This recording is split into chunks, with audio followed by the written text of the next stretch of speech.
ولی افضلتر میدانم که از کاران ناعهده برا را سختتر جزا دهم. گپ در آن است که آنها را چگونه استفاده بردند. تو بگو آیا در قصر ذخیره پولاد زیاد است؟ یک انباری پور جناب. در باغ هم جای نیست گوی؟ همه جا هیکلچه هاست، سبزه نمیتابد. با مملکتی که همه چیز دارد چیکار کردن ممکن است؟ شاید اینجا مانیم. با مملکتی که همه چیز دارد چیکار کردن ممکن است؟ مادامی که 2 نفرن تختچه کتاب گذاری کنید. پیشنهاد خیلی عالی.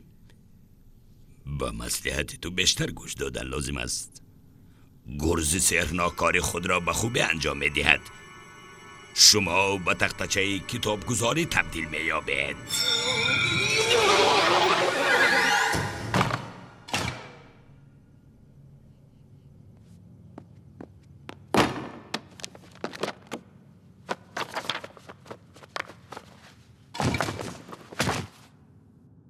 انا وای ملکه ملک قنودی با عقل، نیکوکار و جسور و دلیر. همش همین.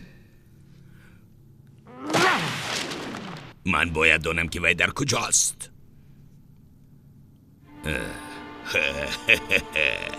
حالا که لختک چوبین ملکه را پیدا نکرده است، من باید او را به تراش تبدیل دهم. مخلوق بدهیبت سنگین، دشمن مرا پیدا کن، تمام جهان را با پایهای سنگینت زیر زبر کن.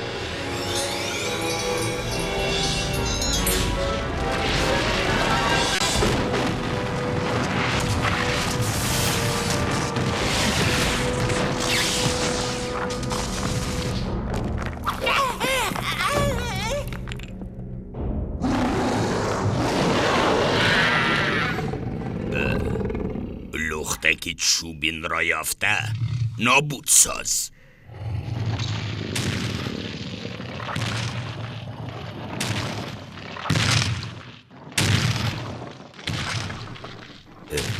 همراهی او را موش پران و کمی لندهور است. به او راه بلد لازم می باشد.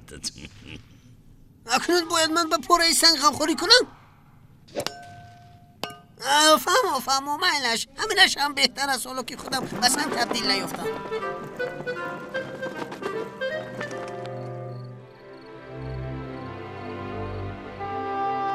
مرتبن چی می شود؟ ما او را حتما پیدا می کنیم. شما در اینجا مانده ما را انتظار شوید. خوب مایلش، اکنون خواب روید. شبی خوش کلارا.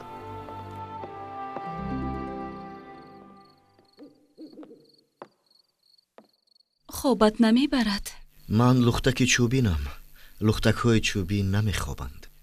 تو نه تنها شیلکونچیکی بلکه شاهزاده ایریک هستی. بگو که چرا از آنها پنهان می شوی؟ وقتی که امکان داشتم پادشاه شدن نخواستم. اکنون به این سزاوار نیستم. این طور نگو. تو برای مملکت جان خود را در خطر می گذاری. با این کار تنها شاهزاده قادر است. مردم مرا حتی مثل میری موشان اعتراف نمی کنند. من تنها یک مقصد دارم. باید ملکه ملک قنودی را پیدا کنم تا که وی حیات خوشبختانه مردمی مملکتی مرا برقرار سازد. این است وظیفه من.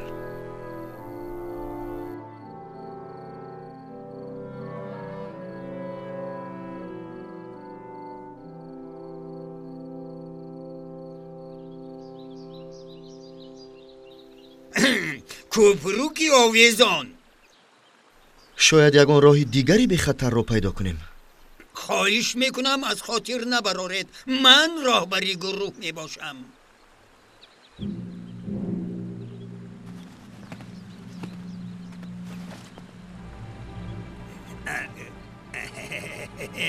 هیچ گپ نه دوستانی من.